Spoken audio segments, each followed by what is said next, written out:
महात्मा गांधी ने अपनी आत्मकथा में अपने बचपन के प्रसंगों के बारे में भी बताया है। साधारणतः पाठशाला की पुस्तकों को छोड़कर उन्हें और कुछ भी पढ़ने का शौक नहीं था, लेकिन पिताजी की खरीदी हुई एक पुस्तक पर जब उनकी दृष्टि पड़ी, उसका नाम था श्रवण पितृभक्ति नाटक, तो उनकी इच्छा उसे पढ़ने की हुई और वे उसे बड़े चाव के साथ पढ़ गए। उन्हीं दिनों शीशे में चित्र दिखाने वाले भी घर घर आते थे। उनके पास बैठकर उन्होंने श्रवण का वह दृश्य भी देखा जिसमें वह अपने माता पिता को कांवर में बैठाकर यात्रा पर ले जाता है।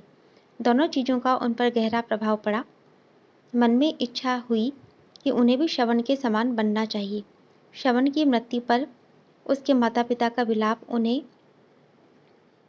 लंबे समय तक याद रहा। उस ललित छंद को उन्होंने बाजे पर बजाना भी सीख लिया था।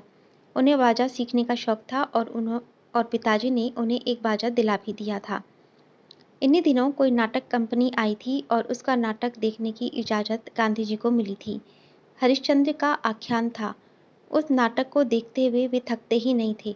उसे बार बार देखने की इच्छा होती थी, लेकिन यह बार बार जाने कौन देता। लेकिन अपने मन में उन्होंने उस नाटक को सैकड़ों बार खेला होगा। उन्हें हरिश्चंद्र के सपने आते। हरिश्चंद्र की तरह सब सत्यवादी क्यों नहीं होते, ये धुन बनी रहती।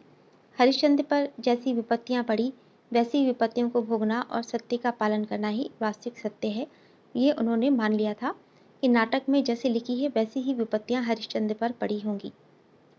हरिश्चंद्र के दुख देखकर, उनका स्मरण करके वे बहुत रोए भी थे। बाद में वे ये समझ गए थे कि हरिश्चंद्र शायद कोई ऐतिहासिक व्यक्ति नहीं थे, फिर भी उनके विचारों में हरिश्चंद्र और श्रवण जीवित रहे।